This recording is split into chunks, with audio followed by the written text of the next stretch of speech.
சொல்ல வேணான்னு தான் நினச்சேன். ஆதாரம்னு கேட்குறாங்க. ஒரு 1 வீக் பேக் மாண்புமிகு நிதி அமைச்சர் பேசும்போது ஒரு 3 டிபார்ட்மெண்ட்லேருந்து ரிவ்யூ பண்ணி அந்த ஃபைல்ஸ்லாம் என் டேபிளில் இருக்குன்னு சொன்னார். அது ஏதோ போகிற போக்கில் அவர் சொல்லலை, உண்மையிலேயே என் டேபிளில் இருக்கு. அத்தனையும் ப்ரூஃபோடு இருக்கு. ஓப்பன் பண்ண வச்சிடாதீங்க. எப்போ ஓப்பன் பண்ணணுமோ அப்போ கரெக்டாக எல்லாமே ஓப்பன் ஆகும். ஆதாரங்களை நாங்கள் காட்டும் போதே இப்படி பேசுகிறார்கள்.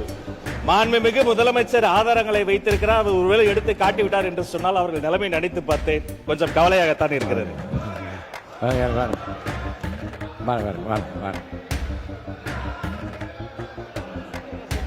ஆதாரம் மாண்புமிகு முதலமைச்சர் உட்காருங்க. மாண்புமிகு முதலமைச்சர் உட்காருங்க. மாண்புமிகு முதலமைச்சர் உட்காருங்க.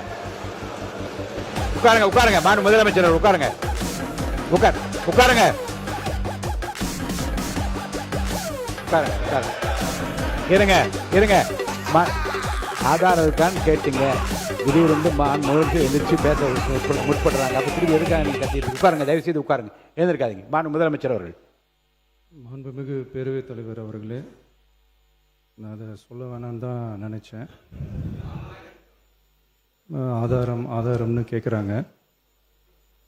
ஒரு 1 வீக் பேக் மாண்புமிகு நிதி அமைச்சர் பேசும்போது ஒரு 3 டிபார்ட்மெண்ட்லேருந்து ரிவ்யூ பண்ணி அந்த ஃபைல்ஸ்லாம் என் டேபிளில் இருக்குன்னு சொன்னார்.